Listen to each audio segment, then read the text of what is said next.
Thanks for watching Guns and Watches. Today I'm reviewing Jomashop service. That's right. I had two watches break well within their warranty period. I'm starting to actually think this hobby isn't for me.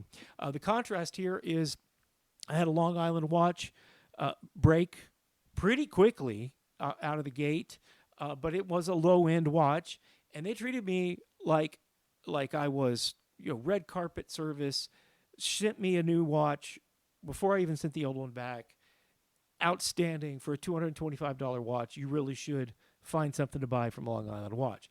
This watch was bought from Jomashop, heavily discounted, about $300 off of list price, and Jomashop service was adequate. They weren't bad, but they certainly weren't what I got from Long Island Watch. These guys were cold.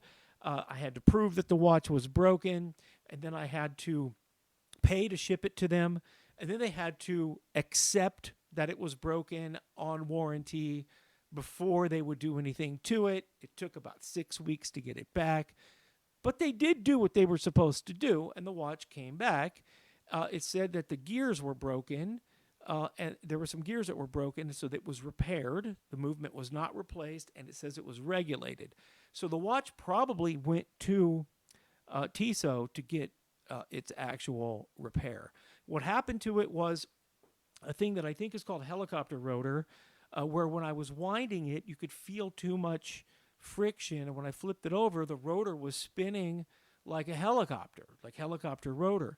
So that had nothing to do with its Powermatic 80 part of the movement. What I understand is that happens to any of these ETA-based movements, and it's a pretty common thing, which kind of blew my mind because I watched a ton of videos and did a lot of research before spending the money on this watch, and only to find out that they can break like this. If you're a Seiko owner, that's a foreign concept. The Seikos are pretty robust, but they're not the most accurate things in the universe.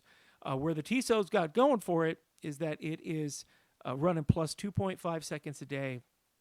In real world, that's not off of a time grapher. That's not off the time grapher on my phone. That's nothing like that. That's me actually wearing the watch and checking it every single day.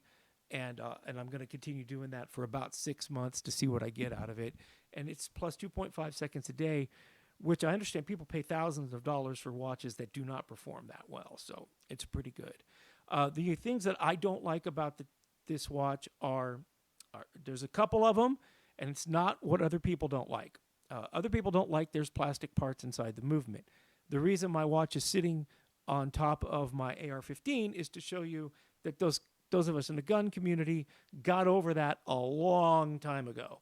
We are just fine with plastic parts, or polymer parts, as you would call them.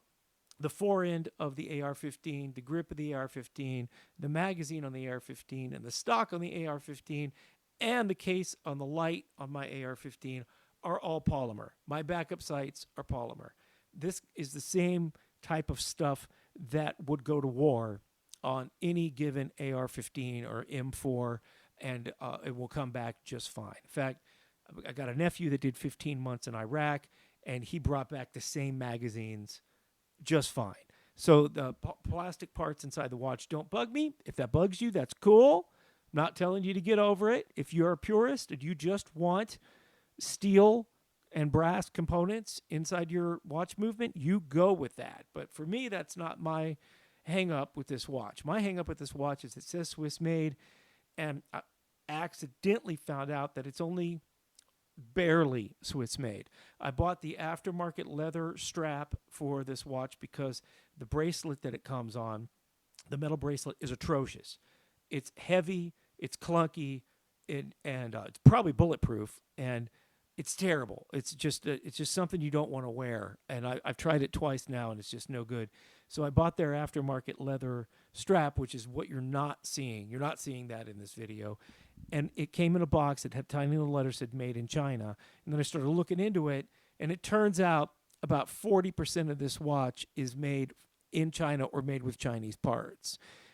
That's my hang up with the company, is that they're pretending to be Swiss-made when they're not really Swiss-made. And if you look at Swiss-made, you can find out that something only has to be 60% made in Switzerland or improved in Switzerland to wear that logo. And so that's kind of a bummer.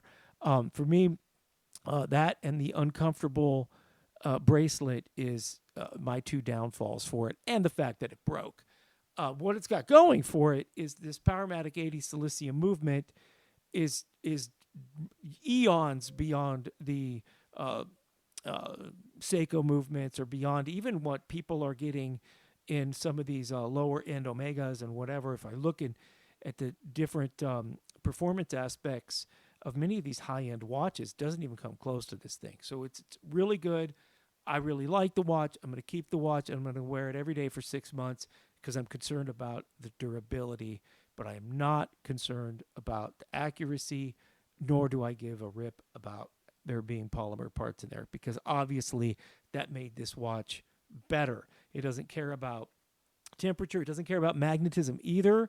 I tested that out with my winder. My watch winder will take my Seikos and just put them out to lunch, because the magnetism coming off the motor will just wreck a Seiko movement. But I put this thing on the winder. It doesn't even care. It's just fine. So anyway, I like the Tissot watch, but the Jomashop service is adequate, which is cool because you're saving hundreds and hundreds of dollars by shopping with those guys. And so I do recommend buying this watch, but I do not recommend paying list price for it, because if I had paid list price and then found out that it was a Chinese watch, I'd have been pretty mad.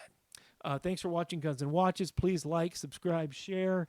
Help me make a crowd over here as I'm just giving you my, kind of rookie blue-collar review of this stuff, so that way maybe you can save some money as you enjoy these hobbies like I do. Thanks again for watching Guns and Watches.